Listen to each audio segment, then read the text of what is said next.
നമസ്കാരം. കഥയേറെ ചാനലിലേക്ക് എല്ലാവർക്കും ഒരിക്കൽ കൂടി സ്വാഗതം. നമ്മളിത് വന്നിരിക്കുന്നത് നമ്മുടെ ചങ്ങരകുളം സ്വദേശിയായ സുനിലേട്ടൻ്റെ ചാലശ്ശേരിയിലെ ഫാമിലിക്കാണ്. അപ്പോൾ ഈ ഫാമിൻ്റെ വിജയവും പിന്നെ എത്രത്തോളം ഇതിൻ്റെ കഷ്ടപ്പാടൊക്കെ ഉണ്ടെന്ന് നമുക്ക് സുനിലേട്ടനോട് തന്നെ ചോദിച്ചു നോക്കാം. എന്താണ്, എങ്ങനെയാണ് ഫാമിൻ്റെ ഒരു നടത്തിപ്പിന്നൊക്കെ.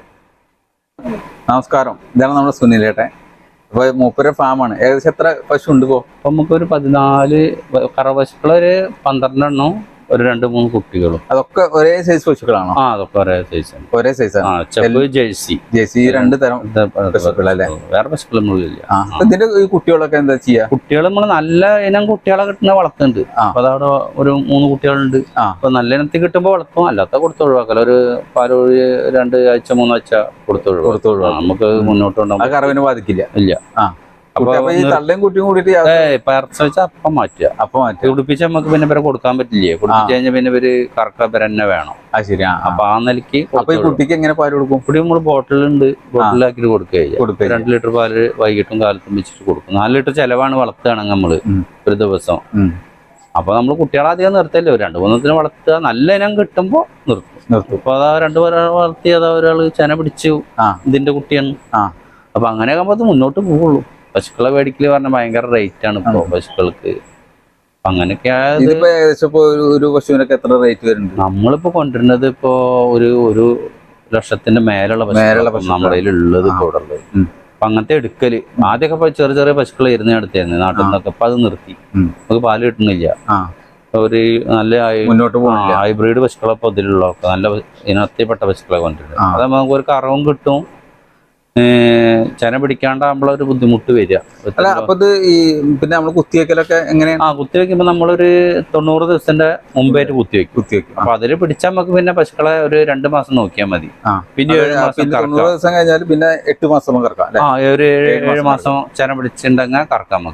അപ്പൊ നമ്മളൊരു 3 മാസമേ നമ്മൾ നോക്കണ്ടേ ഉള്ളൂ. 3 മാസം ഇല്ല, 2 മാസം. 7-ാം മാസം നമ്മള് നിർത്തി 8-9-ാം മാസം പ്രസവിക്കും. അപ്പൊ ഈ സാധാരണ ഈ ഉള്ള പ്രശ്നം എന്താ വെച്ചാൽ കുത്തിവെക്കാൻ വഴുകും. അത് അവിടെയാണ് ഈ പ്രശ്നം വരുന്നത്. ഈ കുത്തിവെപ്പില് വഴുകുമ്പോഴാണ് ഈ നമുക്ക് നഷ്ടം വരുന്നത്. പശുക്കൾ പിന്നെ നമുക്ക് നോക്കേണ്ട ആവശ്യമില്ല അവരെ. മറ്റത് പിന്നെ കാലി പശുക്കളെ നോക്കുക പറഞ്ഞാൽ ഫാമില് ഭയങ്കര ബുദ്ധിമുട്ടുള്ള കാര്യങ്ങളാണ്. അപ്പൊ ഈ 90 ദിവസത്തിൽ ചെന പിടിച്ചാൽ നമ്മൾ രക്ഷപ്പെട്ട്. പിന്നെ നമ്മളിപ്പോ ചെയ്യണത് ബ്ലഡ് കൂടെ ചെക്ക് ചെയ്യാണ്. മറ്റേത് 3 മാസം കഴിയണം നോക്കണം. ഇപ്പൊ ബ്ലഡ് കൂടെ ചെക്ക് ചെയ്യാം. സജ്ജീകരണം അത് 1 മാസം കഴിഞ്ഞാൽ നോക്കും. 1 മാസം 10 ദിവസം ആകുമ്പോഴത്തേനും നമുക്ക് നോക്കാം. അപ്പൊ നമ്മൾ പിടിച്ച് കൊണ്ട് കൂട്ടും. അപ്പൊ ഒരു മാസത്തെ ഇത് വ്യത്യാസം വരുന്നുള്ളൂ. അപ്പൊ ഒരു 3-4 പ്രാവശ്യം പിടിച്ച് നമ്മള് ഒഴിവാക്കുക. പിന്നെ നമുക്ക് നിർത്തിയിട്ട് കാര്യമില്ല. അപ്പൊ പിന്നെ നഷ്ടമായി. ഈ കൊണ്ടുവരുന്ന പശുക്കളെ പിന്നെയും കുറച്ച് നമുക്ക് നിർത്താന്ന് മാത്രം. ഇതൊക്കെ നമ്മൾ നോക്കി നടത്താൻ ആളെ വെച്ചിട്ടുണ്ട്. നമുക്ക് 2 പണിക്കാരുണ്ട്. നേപ്പാളികള് ഫാമിലി ഉണ്ട് അവര്. എല്ലായിടത്തും അത് പറഞ്ഞാൽ ഒരാളെ കൊണ്ടാവില്ല. വൃത്തിയില് നമുക്ക് കൊണ്ടുനടക്കണമെങ്കിൽ ഒരു 2 ആള് വേണം. ഞാൻ കഴിഞ്ഞ പ്രാവശ്യം വിളിച്ചപ്പോ നിങ്ങൾ ഏതൊരു വേറെ ഫാം നോക്കാൻ പോവാണെന്ന്. വേറെ ഞങ്ങള് ഒരാള് കൂട്ടുകാരൻ ഫാം തുടങ്ങിയിട്ട് ഇപ്പൊ ഇവിടെ നമ്മളെ ചങ്ങരംകുളത്ത്. അപ്പൊ അവർക്കൊരു പശുക്കളെ ഇതിനൊക്കെ എടുക്കാനും പോകണമെന്ന് വിചാരിച്ചു നിന്നതാണ്. അല്ലാതെ ഈ പശുവിന്റെ കച്ചവടം ഉണ്ടോ? അതോ കച്ചവടമില്ല. നമ്മള് കൂട്ടുകാരന്മാരെ ഇങ്ങനെ വിളിച്ചാൽ കൊണ്ടുവരാൻ പോകുന്നു മാത്രം. നമ്മളെ അറിവിൽ കുറെ ഫാമുകൾ ഉണ്ട് അങ്ങനെ. നമ്മള് ബന്ധങ്ങളുണ്ട് ആൾക്കാരായിട്ട്. ഇപ്പൊ ഈ ഫീൽഡിലുള്ള കുറെ ആൾക്കാരായിട്ട്. അവർക്ക് ആർക്കും പരാജയമൊന്നും ഇല്ല. അപ്പൊ നല്ല രീതിയിൽ പോണവർക്ക് ഇത് അറിയാണ്ട് വരുമ്പോഴാണ് ഈ പ്രശ്നങ്ങൾ വരുന്നത്. ഇപ്പൊ ഈ നമുക്കൊന്നും അറിയണം. ഫസ്റ്റില് നമുക്കത് അറിയില്ലല്ലോ. ഇപ്പൊ ഈ 90 ദിവസത്തിൽ കുത്തുക എന്ന് പറഞ്ഞാൽ നമ്മളെ നാട്ടില് ആർക്കും അറിയില്ല. അതെന്താന്ന് വെച്ചാ നമ്മളെ പണ്ടൊക്കെ അങ്ങനെ ചെയ്തത്. ഒരു 6 മാസം കറന്നിട്ട് അവർ കുത്തിവെക്കുക. അപ്പൊ ആ നിലയ്ക്ക് അവർക്ക് അറിയണ്ടാവില്ല. ഇതൊക്കെ പഠിച്ചിട്ട് തുടങ്ങാണ് ഏറ്റവും ബെറ്റർ. ഫാം തുടങ്ങുകയാണെങ്കിൽ കുറച്ച് പഠിക്കാണ്ട്. തീറ്റ ഒരു വലിയ വിഷയമല്ലേ? തീറ്റ ചെലവ് കുറയ്ക്കാൻ പുൽകൃഷി ഇല്ലെങ്കിൽ ഇത് മുന്നോട്ട് പോകാൻ വലിയ പാടാണ്. പുൽകൃഷി ഇപ്പൊ നമുക്കിപ്പോ ഒരു 3-4 ഏക്കർ ഇവിടെ പുൽകൃഷി ഉണ്ട്. നമ്മള് പുല്ലുമ്പളാണ് ഇപ്പൊ ഈ പശുക്കളൊക്കെ കറവുള്ളതാ. ഇതില് 9 എണ്ണം കറക്കണം. 3 എണ്ണം ഇപ്പൊ ചെന ഇപ്പൊ അടുത്ത മാസം പ്രസവിക്കും. കറവ് നിർത്തി പ്രസവിക്കാറായി നിൽക്കുകയാണ് അവര്. അപ്പൊ അങ്ങനെയാണ് അതിന്റെ എത്തിച്ച്. നമ്മള് ഈ പാലൊക്കെ പാല് നമ്മള് സെയിലില്ല, ഫുള്ള് സൊസൈറ്റിക്കാ പോണത്. അപ്പൊ ഈ സൊസൈറ്റിയിൽ കുറച്ച് റേറ്റ് കുറവുണ്ട്. നമുക്ക് സെയിൽ ചെയ്യാനുള്ള ഒരു ഇത് നോക്കണ്ട. ഇപ്പൊ ആയില്ല. അപ്പൊ ഈ ചാണക പരിപാടിയൊക്കെ ചാണകം ഫുള്ള് ഉണക്കാണ് നമ്മള്. ഫുള്ളായിട്ട് ഉണക്കല്ല. ഫുള്ള് ചാണകം അത് ഡെയിലി അവിടെ കൊണ്ടുപോയിട്ട് ഉണക്കുക. എന്നിട്ട് നമ്മള് ചാക്കിലാക്കി ഒരു 150 ഉറുപ്പ്യ വെച്ചിട്ട് ഒരു ചാക്കിന് കൊടുക്കും. അതിപ്പോ ഈ മിൽമയുടെ ചാക്കിൽ പല്ലറ്റിന്റെ ചാക്കിലാക്കി വലിയ ചാക്കിൽ ഇതാണ് നമ്മുടെ ചാണപ്പൊടി 150 150 ഉറുപ്പ്യ ചാക്കിന് ഒരു ചാക്കിന് നമ്മളിവിടെ ചാണം കൊടുത്ത് പരത്തുക.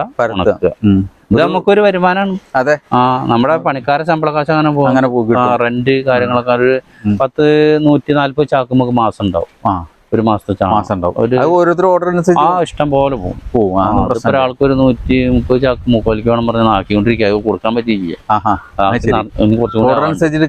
അത് ഇഷ്ടം പോലെ പോകും. ഉണങ്ങിയ ആണത്തിന് ഇഷ്ടം പോലെ ആൾക്കാർ.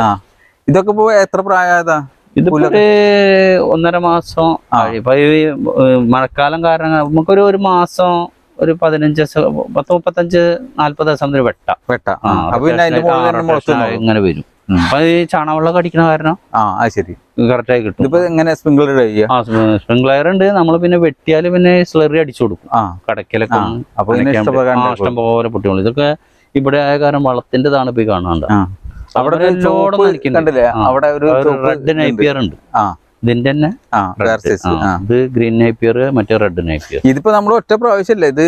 3 വർഷം വരെ ഈൽഡ് കിട്ടും. പിന്നെ ഇത് കുറയും, വരവ് ജലാംശം ഉള്ളതുകൊണ്ട് വലിയ പ്രശ്നമൊന്നുമില്ല.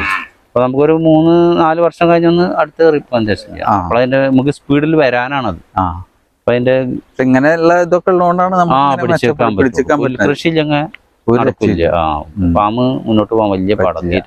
നമുക്ക് ഇത് തന്നെ ഇപ്പൊ ഒരു മാസത്തേക്ക് മേടിക്കുകയാണെങ്കിൽ ഒരു 800 കിലോ പുല്ല് ഡെയിലി വേണം. ഒരു 20 കിലോ വെച്ചിട്ട് നമുക്ക് അതൊക്കെ ഇതൊന്നും കിട്ടണ്ട. നമുക്കിപ്പോ കുഴപ്പമൊന്നുമില്ല. ചാണകം ഇതൊക്കെ കൊണ്ട് നല്ല രീതിയിൽ 800 കിലോ പുല്ലൊക്കെ നമുക്ക് അത് കിട്ടും. നമുക്ക് കൊടുക്കാനുള്ള പുല്ല് നമുക്ക് ഇവിടെ ഉണ്ട്. പുറത്തുനിന്ന് എടുക്കൊന്നും വേണ്ട. ഞങ്ങളിപ്പോ ഒരു 4 വർഷമായിട്ട് പുൽകൃഷി ഉള്ള കാരണം ഒരു പ്രശ്നവും ഇല്ല. പുൽകൃഷി മെയിനാണ് ഇത്. അപ്പൊ ശരിക്കും പറഞ്ഞാൽ ഈ നമ്മള് എല്ലാവരും പറയുന്ന ഒരു പ്രശ്നമുണ്ട്, നമ്മുടെ ഈ ഫാമൊക്കെ വലിയ പരാജയമാണെന്ന്. കൃത്യമായിട്ട് കാര്യങ്ങൾ ചെയ്താ ഫാം ഒരു പരാജയമല്ല എന്നുള്ളതാണ് നമ്മുടെ സുനിൽ പറയണത്. സുനിൽ ഒരുപാട് ഫാമിന്റെ ആൾക്കാരും അങ്ങനെ തന്നെ പറഞ്ഞു. പക്ഷെ അത് പോകുന്ന രീതിയിൽ പോണം എന്ന് മാത്രം. അധിക ചെലവ് ഒഴിവാക്കുക.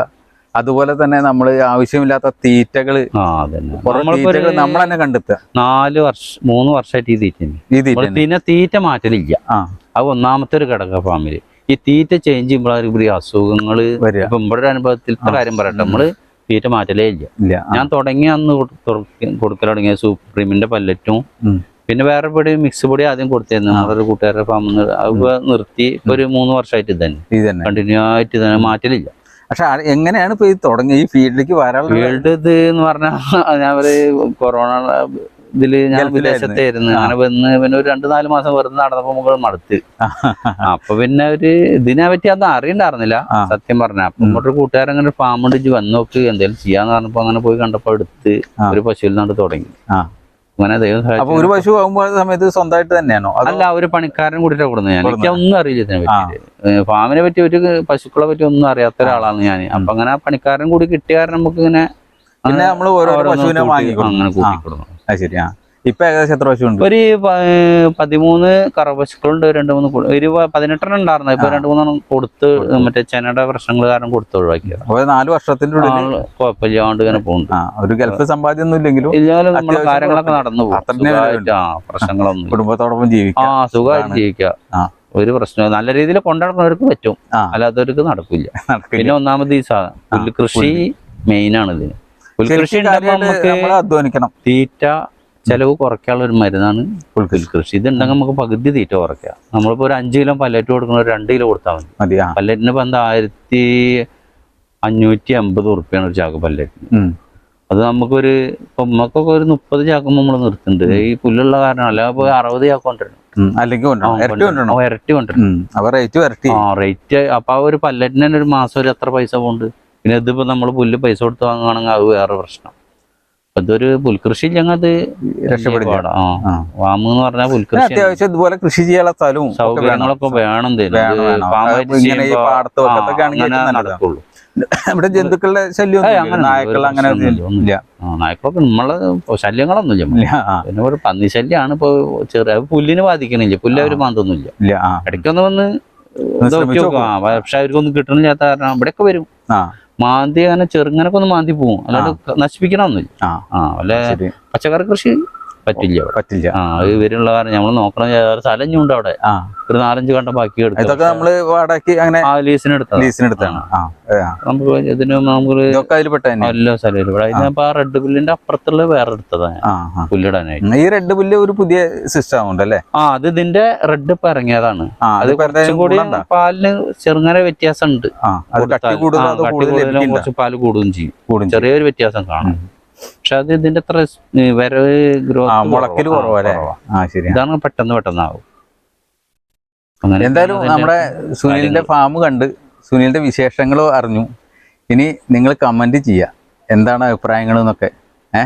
ഇതുപോലുള്ള ഫാം തുടങ്ങാം, വിജയിക്കാം, യാതൊരു പ്രശ്നവുമില്ലെന്നാണ് സുനിൽ പറഞ്ഞത്. ഒപ്പം മനസ്സും സന്തോഷവും പിന്നെ അതുപോലെ തന്നെ എല്ലാം ചെയ്യാനുള്ളൊരു താല്പര്യം ഉണ്ടെങ്കിൽ വിജയിക്കും.